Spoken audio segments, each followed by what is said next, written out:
J'avais un enfant dans les bras, Lilou. Et mon monde venait de complètement s'écrouler.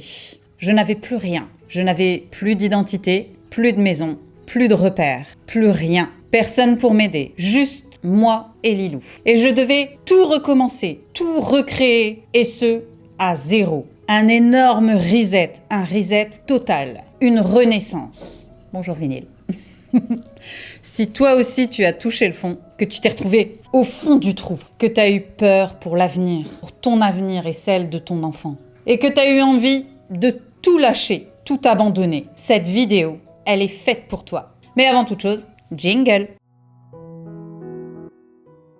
Quand t'as un enfant, tu crois construire une famille, un foyer. On est toutes pareilles. Et moi, j'étais comme ça aussi. J'avais des rêves plein la tête. Le jour où je deviendrai maman, tout serait merveilleux. Je serais avec une personne que j'aime, qui m'aime, dans le respect, le bonheur. On accueillerait cet enfant dans une espèce de béatitude, dans un petit cocon, rien qu'à nous, où ton enfant, ton bébé serait protégé avec ses parents qui l'aiment plus que tout. Et tu te réveilles. Et puis tu te rends compte que ça, c'était dans ta tête. C'était ce qu'on appelle un fantasme. La réalité, elle est tout autre. Tu te rends compte que ton foyer, il est destructeur, il est dangereux et que le bonheur, il y est pas. Parce que c'est pas ça le bonheur. Et là, tout s'effondre. Tu vois, le moment précis où tout se casse la gueule, tout ce que t'avais construit, tout ce que t'avais fantasmé, tout dégringole, tout s'effondre à un seul moment, en une seule seconde. Et tu pars d'un foyer, d'une pseudo-sécurité, d'une famille que t'as longtemps rêvé, à plus rien. Absolument plus rien. Et bah, ce réveil-là, moi aussi, je l'ai connu. Et il a été dur. Il a été super dur. Souvent, j'entends que le plus dur dans ce type de relation, c'est de partir. Et c'est dur de partir. Je vais pas dire le contraire. C'est extrêmement difficile de quitter une relation toxique. Mais pour être honnête, c'est pas le plus dur. Non, le plus dur, c'est quand tout s'est effondré et que tu fais une espèce d'état des lieux des dégâts. Tu vois, comme après une inondation, pour ton assurance, tu dois répertorier tout ce qui est abîmé, gâché, cassé, qui doit être remplacé, refait, changé. Ah bah j'ai dû faire un état des lieux de moi-même. Et là, cet état des lieux, il était pas facile non plus. Ça a été très difficile. Parce que je me suis rendu compte que j'avais plus de maison. J'étais revenue temporairement chez ma mère, mais je ne pouvais pas rester avec un bébé en bas âge. Même si elle était ravie de nous accueillir, ça n'était pas possible. J'avais plus de maison, j'avais pas de boulot, j'avais plus d'amis, j'avais plus de perspectives d'avenir, j'avais plus d'amour propre, j'avais plus d'identité. Je n'avais qu'une chose, ma fille, j'avais qu'elle. Et pour elle, je devais tout reconstruire. J'ai rapidement retrouvé une petite maison. Elle faisait 50 mètres carrés, la maison. Alors vous avouez pas, hein. C'était un petit appart, vétuste, pas forcément en bon état. C'était même loin d'être en bon état. Mais voilà, je me retrouvais d'une grande maison de 100 mètres carrés à 50 mètres carrés de maison à peine, avec une enfant en bas âge, une vieille maison qui était plus que vétuste. Voilà, passer d'un beau logement à un logement minable.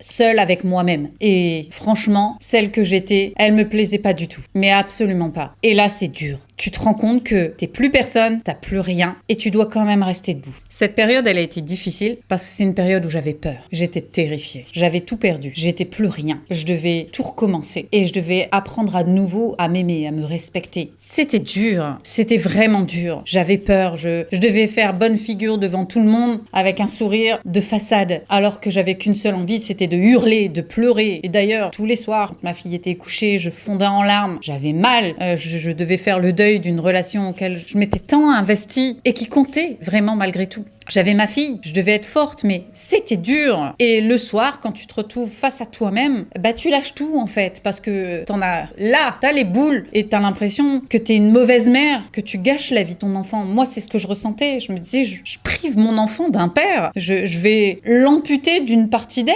Je lui fais du mal et c'est de ma faute. Et en soi, c'était un peu ça, mais j'étais pas responsable. Mais à l'époque, j'avais l'impression de gâcher la vie de Lilou. Pour moi, elle serait jamais heureuse à cause de moi. Je me disais même qu'elle serait mieux sans moi. Est-ce que j'ai pensé au pire? Oui. Oui, j'ai pensé en finir. Je me disais que je méritais rien, que je valais rien, que j'arriverais à rien. Et que pire, que ma fille serait mieux sans moi. Est-ce que j'ai pensé à en finir avec ma vie? Bah oui. Oui, j'en suis pas fière. Mais oui, j'ai pensé mettre fin à mes jours. Très souvent. Surtout sur cette période-là. J'étais au fond du trou et j'arrivais pas à voir la lumière. Tu vois, cette petite lueur d'espoir qu'on a tous, je la trouvais pas, moi. J'avais beau lire tout un tas de livres, voir tout un tas de vidéos. Je la voyais pas, moi, cette putain de lumière. Je voyais pas cet espoir que les choses puissent s'arranger. J'arrivais à rien. Et c'était dur. C'est dur quand t'es dans cet état-là et que t'as l'impression qu'en plus, non seulement de gâcher ta vie, tu gâches celle de ton enfant. Ma fille, c'était toute ma vie. Il y avait rien d'autre qui comptait. Il y avait qu'elle. Et je me disais que si je vivais plus, elle serait plus heureuse. Elle serait plus épanouie. C'est dur de repenser à cette période. C'est pas une chose dont je suis fière aujourd'hui. Parce qu'aujourd'hui, j'ai changé. Donc forcément, ma perception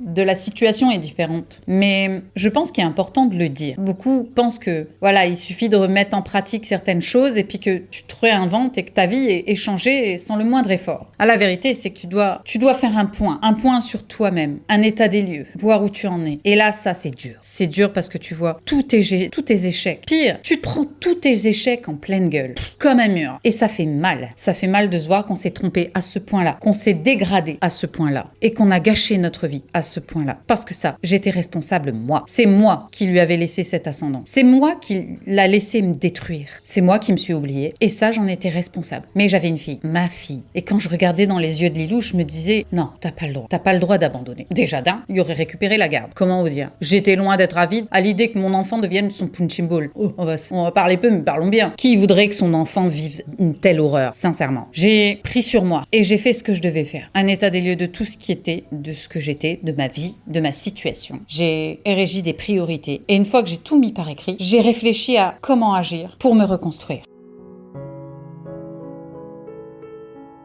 Un soir où j'étais toute seule chez moi. Ça n'allait pas. Ça n'allait jamais à cette période-là. Mais ce soir-là en particulier était encore pire. J'avais eu pas mal de refus sur des logements. J'avais eu des refus également sur différents emplois sur lesquels j'avais postulé. Et le moral y était au plus bas. Et je tournais que du négatif en tête. Vous voyez, c'était en boucle. Je pensais retourner auprès de lui. Je pensais mettre fin à mes jours. Et tout était en boucle. Tout le temps, tout le temps, tout le temps. Tu sais, comme un disque rayé qui repasse inlassablement sur la même piste. J'en étais là. Et c'était du négatif mais à souhait. Et ce soir-là, Lilou s'est réveillée. Je l'ai nourrie et je l'ai regardée dans les yeux. Et j'ai eu ce déclic. Ça a tout changé. Je ne saurais pas t'expliquer ce que j'ai vu dans son regard. Mais c'est comme si elle me donnait toute sa force. Elle avait rempli tout ce négatif. C'est comme si elle me disait, je suis là, moi. Moi, je suis pas négatif. C'était dur. C'est dur parce que je la voyais et je me disais que j'avais pas tout raté et que je vivais pas tout ça pour rien. Je vivais tout ça. J'avais mal. C'était dur. Mais je le faisais pour elle. J'ai pris un calepin. J'ai arraché toutes les pages que j'avais notées et j'ai tout repris de zéro. Je me suis fait un état des lieux complet. Tout ce qui allait pas. J'ai vu ce que je pouvais faire pour recommencer. Et surtout, j'ai noté mon pourquoi. En gros, en première page. Pourquoi je faisais ça? Je faisais ça pour ma fille. Je voulais qu'elle soit heureuse, en sécurité. Je voulais qu'elle soit fière de sa maman. Qu'elle ait une maman forte sur qui elle puisse compter tout au long de sa vie. Je ne voulais pas qu'elle subisse de violence, quelle qu'elle soit. Je voulais être son refuge. Je voulais qu'elle se dise que si moi j'avais réussi, elle le pouvait, qu'elle se mette pas de barrière. Et surtout, qu'elle ne se définisse pas à travers quelqu'un. Une fois que tout a été mis en place, tout a été écrit, j'ai commencé à noter tout ce qui allait bien. Parce que quand tu vis quelque chose de négatif, tu le tournes en boucle. T'es en boucle dessus. Et tu vois que du négatif. T'en oublies le fondamental. Ta vie n'est pas tout noir. J'avais ma fille. Elle était en bonne santé. Moi, je recevais plus de coups. Mon traumatisme crânien allait beaucoup mieux. J'avais commencé des démarches. Alors oui, j'avais eu des retours négatifs, mais j'avais fait l'effort. J'avais dépassé le stade de « ils voudront pas de moi ». Je m'étais présentée à des entretiens, j'avais postulé, je m'étais bougée, mise en action. J'avais visité des maisons, j'avais commencé à mettre en place mon avenir. J'avais commencé à me reconstruire et ça, c'était positif. Et je pouvais en être fière. Et surtout, j'étais en sécurité. Ma maman était là pour m'aider. Ça aussi, c'était positif. J'étais pas à la rue, j'étais pas dans un foyer. J'étais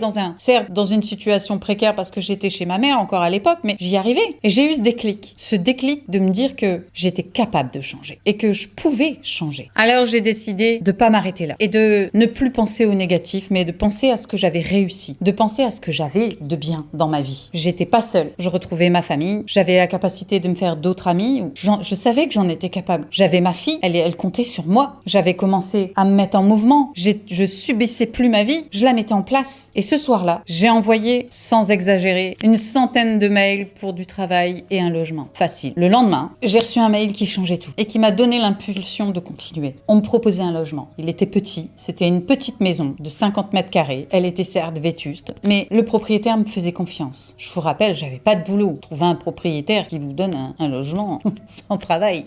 Et mieux encore, cette maison se situait juste en face de chez ma mère. Et quand j'ai postulé, le propriétaire au matin m'a reconnue et a reconnu mon nom. J'avais le nom de ma maman qui était en garant et il m'a fait confiance. Et il m'a dit que oui, le logement, si je le voulais, il était pour moi et je pouvais le prendre dans mes conditions. Il avait accepté que je paye le loyer en fin de mois et pas en début, ce qui me permettait, à mon niveau, de pouvoir attendre de toucher les allocations familiales pour pouvoir payer mon loyer sereinement, trouver du travail, de pas être trop à court. Il m'a fait confiance et il m'a tendu la main. Et cette main, c'était peut-être rien pour certains, mais pour moi, ça m'a sauvé la vie. J'avais un chez moi. J'ai redoublé mes efforts pour trouver un travail. J'ai cherché, j'ai tapé à toutes les portes et j'ai trouvé. C'était pas le travail des rêves, mais ça payait les factures. Ma mère me gardait ma fille et j'ai pu ensuite faire appel à une nounou pour la soulager elle aussi. Tout s'est mis en place. C'est comme si ce déclic que j'attendais tant et que j'avais eu avait littéralement attiré les bonnes choses à moi. Et je me suis rendu compte que tout le négatif que tu tournes en boucle dans ta tête t'attire d'autres choses négatives. Et à contrario, si tu arrives à manipuler ton mindset, ton mental, les choses positives, si tu vis dans du positif, tu attires du positif. Et les choses se sont débloquées petit à petit. Ce qui m'inquiétait le plus, c'était le travail, le logement. Et en une semaine, j'avais trouvé les deux. Encore une fois, c'était peut-être pas le travail de mes rêves, mais c'était un travail. J'ai pu commencer ma reconstruction parce que j'étais prête. Pas parce qu'il le fallait, mais parce que j'avais compris que le positif, c'était la clé de tout. Si tu crois en toi et en tes capacités, les autres croiront en toi et en tes capacités. Et cette main qu'on m'a tendue, m'en suis servie. Je me suis dit qu'il n'avait pas fait ça pour rien. Il m'avait pas tendu la main juste pour me foirer. Je devais lui montrer qu'il avait eu raison. Et c'est ce que j'ai fait. Et aujourd'hui, j'ai ma maison, j'ai mes enfants, j'ai mon mari maintenant, j'ai ma vie, la vie dont je rêvais. Et ça a tenu sur un seul déclic.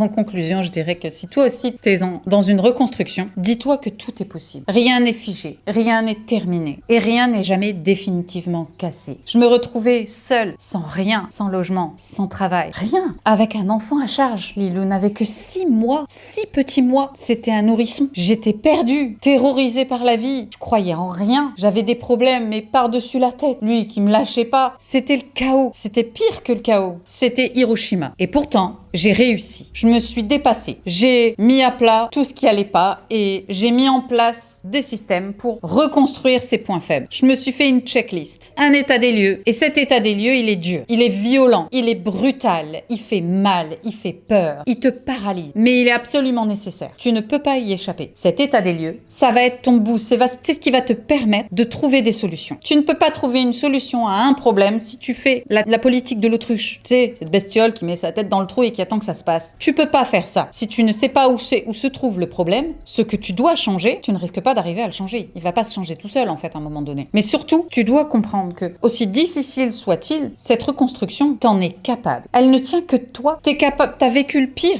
en fait. Le pire, tu l'as vécu. Tu te doutes bien qu'après avoir vécu ça, le reste, c'est des pécadilles, des broutilles, du vent. Tu es capable de tellement plus. Tu es capable de tellement plus grand. Et c'est ça que tu dois garder en tête. Tu es capable de mieux. Et tu as le devoir de faire mieux. J'espère que cet épisode de mon journal intime t'aura plu et surtout qu'il t'aura inspiré et motivé.